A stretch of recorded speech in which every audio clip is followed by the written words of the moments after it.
Hello అండి. తాబేలండి. మేము బయటికెళ్తుంటే అక్కడ రోడ్డు పక్కన కనిపించిందండి.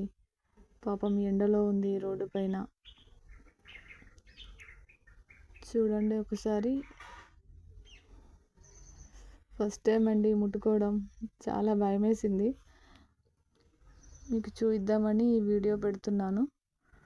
తన మొహం చేతులన్నీ లోపలికి అనేసుకుంది టచ్ చేయగానే.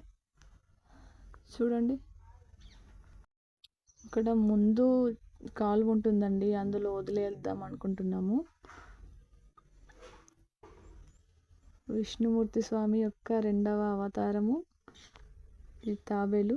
ముందు మొహం తీసిందండి, చూడండి. చేతులు కదుపుతుంది, చేతులు బయటికి తీసిందండి, చూడండి. ఓకే అండి. థ్యాంక్ యూ ఫర్ వాచింగ్ అండి. బాయ్.